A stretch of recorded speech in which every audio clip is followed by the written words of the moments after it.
Tonight on Connecticut's news station, a fatal family shooting.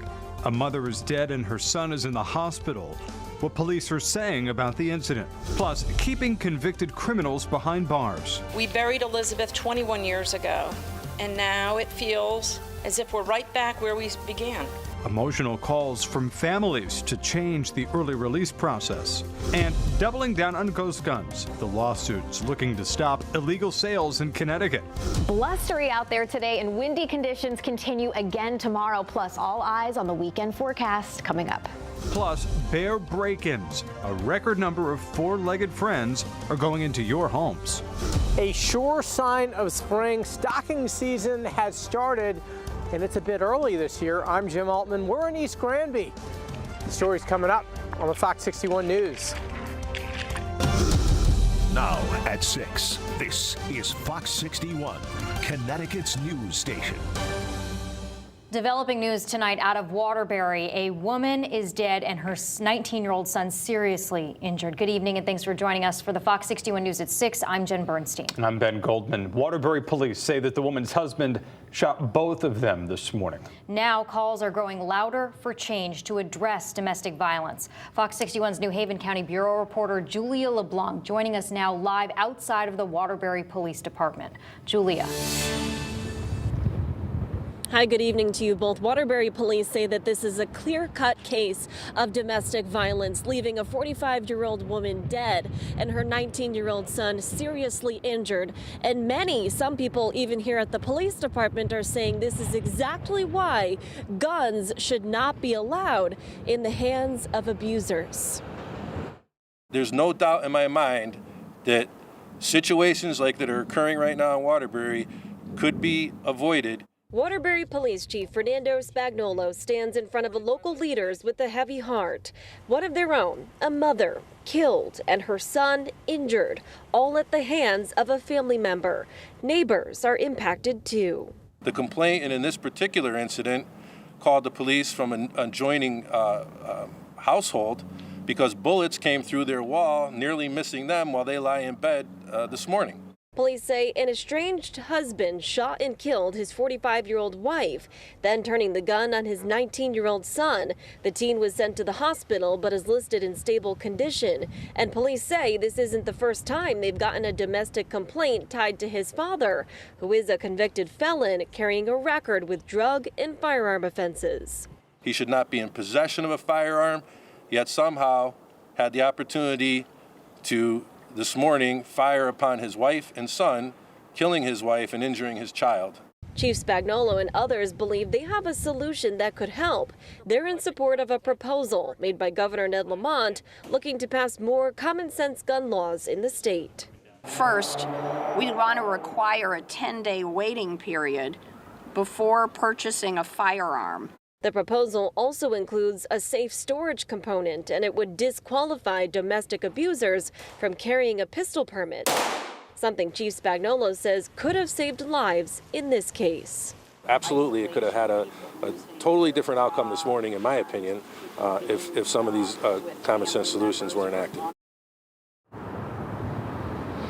Now, police say that this incident on Mark Lane this morning was an isolated one, and there is no threat to the public at this time. They say they do know who their suspect is, but they have not made any arrests, or at least announced any at this time either. Of course, we'll keep you updated as we learn more. For now, we're live here in Waterbury tonight. Julia LeBlanc, Fox 61, Connecticut's news station. Tough story, Julia. Thank you. New tonight, a Central Connecticut State University student is facing charges for allegedly peering in on two fellow students while they were showering in a women's locker room on campus. 25-year-old Matthew Nevis faces voyeurism charges for the incident that happened back on January 17th. According to the arrest warrant, the victims told their swim coach, who was able to follow the suspect and take photos to show police. The warrant says that Nevis was claiming he was looking for the gym that he couldn't find. We reached out to the school. They have declined to comment. Now to a follow-up on a special report that we brought you last month. Then we told you about the Carlsons. It's been 20 years since their loved one, Elizabeth Carlson, was murdered by her ex-boyfriend in the family home in Newington. Elizabeth's killer, Jonathan Carney, accepted a plea deal all those years ago, but recently applied for a process called commutation, which can shorten a person's prison sentence. Getting the application dug me even deeper emotionally because it was honestly packed full of lies and no remorse. Now, the Board of Pardons and Paroles ended up denying a commutation hearing for Elizabeth's killer. But at the Capitol tonight, Senate Republicans are calling on Governor Ned Lamont to halt all commutations here in Connecticut. They cite data showing a spike in applications and approvals for shortened prison sentences.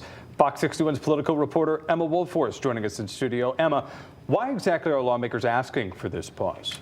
Well, Ben, Jen, GOP legislators are concerned, calling these numbers outrageous since the commutation process resumed post-pandemic in June of 2021. The sentences of 97 people were reduced. Now, the families of some of the victims of these crimes are speaking out, joining those lawmakers today, asking Governor Lamont to stop this.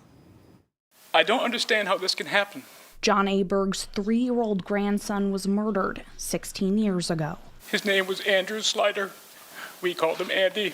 Andy's killer accepted a plea agreement for 40 years in prison, but now Aberg says he's eligible to apply for commutation. This is a sentence you should not outlive. And Aberg's family isn't alone. We buried Elizabeth 21 years ago, and now it feels as if we're right back where we began. After Carlson's daughter Elizabeth was killed by her ex-boyfriend more than 20 years ago, he accepted a plea deal to serve 42 years for Elizabeth's murder. The opportunity for commutation was never an option brought to our attention. Connecticut's Board of Pardons and Paroles is comprised of members nominated by the governor and has independent authority to grant pardons, paroles, and commutations. The board's work stopped during the pandemic and began again in June of 2021 with a new commutation policy.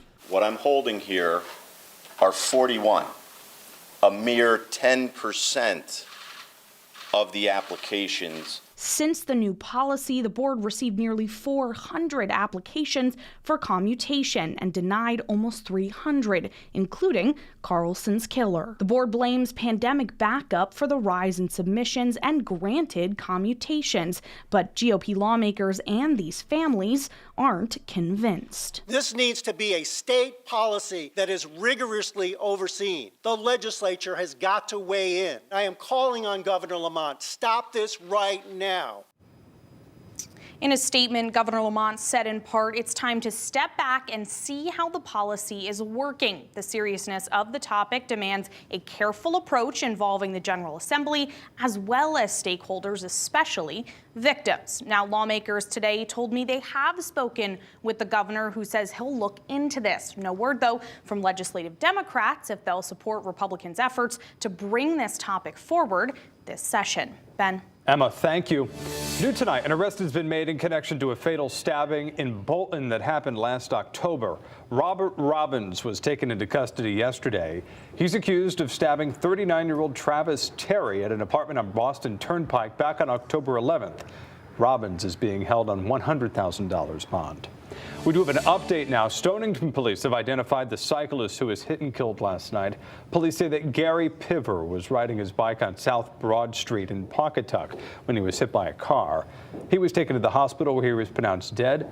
Police say the driver left the scene. If anyone has information on the incident, call Stonington Police. And in Waterbury, we now know the names of the 2 people killed after hitting parked cars and a house.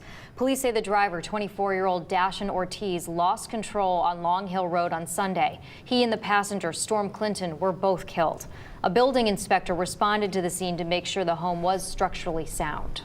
New tonight, Fox 61 learned a multi-agency investigation has led to the crackdown of illegal gun parts in Connecticut. It comes after some ghost gun parts were shipped to Connecticut from out-of-state manufacturers.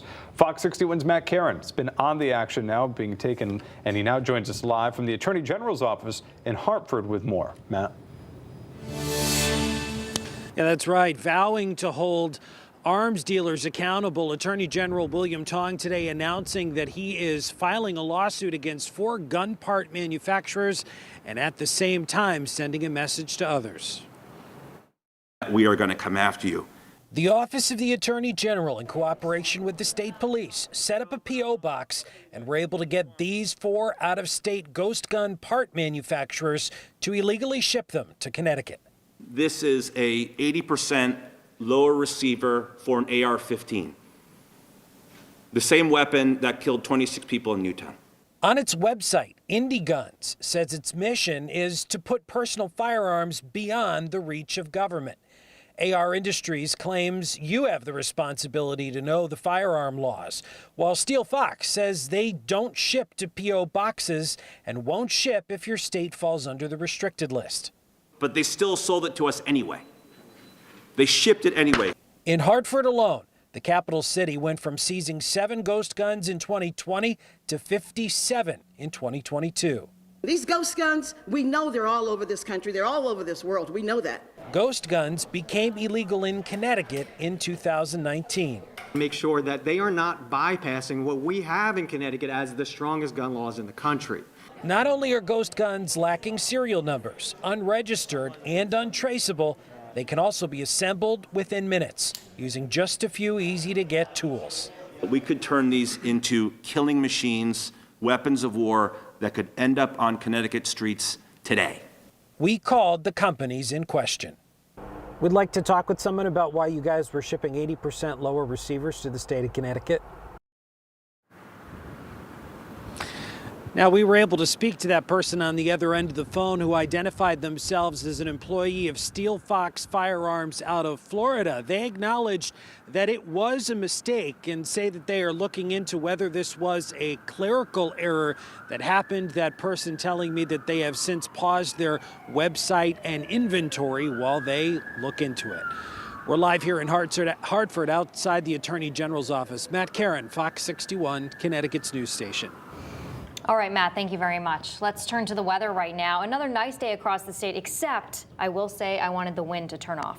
For a lot of the day. Definitely blustery out there. Chief Meteorologist Rachel Frank joining us now, and it looks like you're watching the wind too, Rach. Yeah, we sure are. We can even see some of our city cams shaking around in the wind outside at the moment. And heading through the day tomorrow, it looks like the wind sticks with us, so it will diminish a little bit heading through later tonight. So hopefully you can sleep a little bit easier, but it picks right back up again tomorrow. This is really just classic March wind for you. 33 miles per hour, not degrees, right now in the Hartford area. We're seeing peak gusts up to close to 40 miles per hour in Bridgeport. And heading through the evening tonight, we stay dry despite the fact that you'll see numerous snow showers to the north of us. Taking a look, these are the temperatures, which aren't too far away from the current wind gusts, right? 31 for Waterbury, 38 the current temperature for the New Haven area. And we'll see overnight lows dipping back into the 20s as we head towards daybreak tomorrow. Tomorrow we'll do it all over again.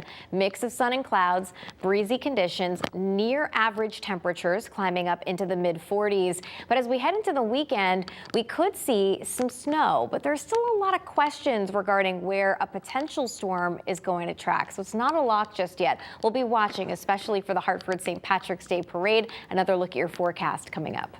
Okay, Rachel, thank you. Well, officials say an issue with a boiler caused a carbon monoxide leak at the concierge apartments in Rocky Hill this afternoon.